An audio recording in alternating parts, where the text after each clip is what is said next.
It's something that just brings kind of all kinds of wonder and excitement to a community because it's something that we didn't have before. And now we have this to enjoy. So now we have to learn about it so we can appreciate it, understand it, and enjoy it.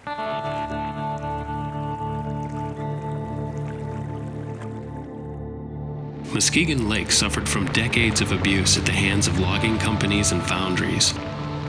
Both industries used byproducts and production waste from their processes to gradually fill in the shoreline of the lake.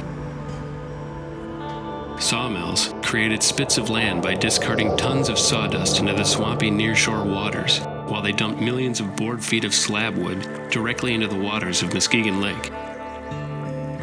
Foundries extended these intrusions further, filling in huge chunks of the lake with slag, sand, and concrete, allowing for the construction of industrial complexes in areas of the lake that were once feeding grounds for juvenile fish.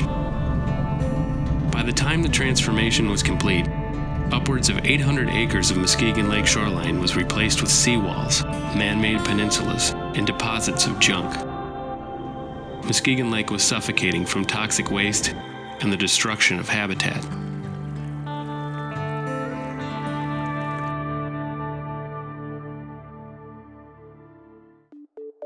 Since that time, citizens of Muskegon have worked closely with local, state, and federal partners to reclaim the shores of Muskegon Lake through sediment remediation and habitat restoration. The lake is now a habitat focus area, one of only 9 designated in the country, recognizing the importance of habitat in Muskegon. There's a lot of really exciting things happening on land that has been cleaned up as a result of the work that the people did through the Muskegon Lake Watershed Partnership and all of the other agencies that they have worked with. 4 sites in particular have been a recent focus: mill debris in Muskegon Lake, reconnecting Bear Creek, the revitalization of Veterans Park, and soon they'll be reconnecting old celery fields to the Muskegon River.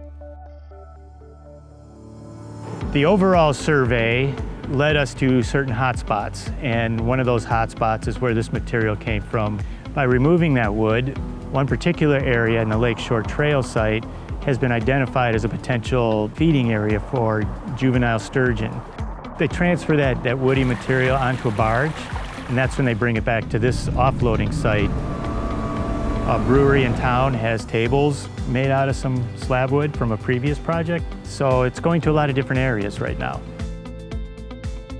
Bear Creek runs just kind of where you see those cattails out a ways, and it used to be separated.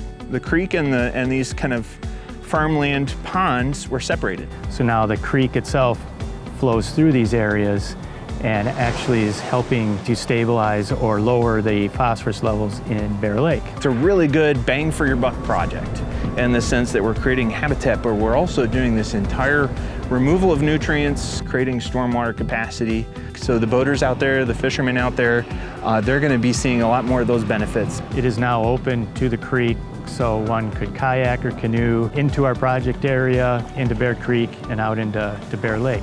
These are now flooded, functioning wetlands.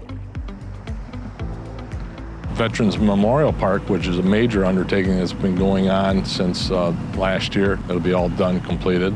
And that was a reconnection of the South Pond directly back to the Muskegon River, as well as plantings of trees and shrubs on the North Pond. The North Pond is really quite adapted to habitat, where the South Pond was isolated, where there was no fish passage into about a 9.5 acre open body of water. The reason it's important here is because this is a memorial park and we want kind of a reflecting pool look to the park, but we also want fish and wildlife habitat. So using these native low-growing plants as a border achieves both the visual aesthetics that are desired by the community as well as a low-maintenance technique for parks maintenance staff.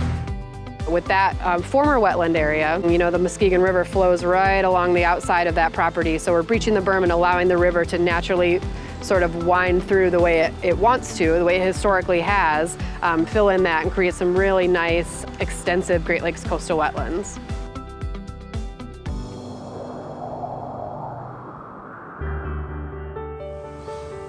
Wow, that's what it used to look like? I think all those plants and stuff look a little better than that, don't you?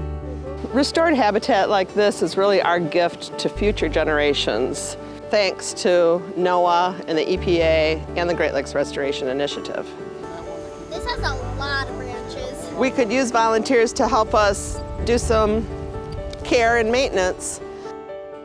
If you really want to adopt a site, if you're a group or even just an individual and you want to help lead a group to adopt one of these restored areas, this is just one of about 15 different locations from Muskegon River to Lake Michigan.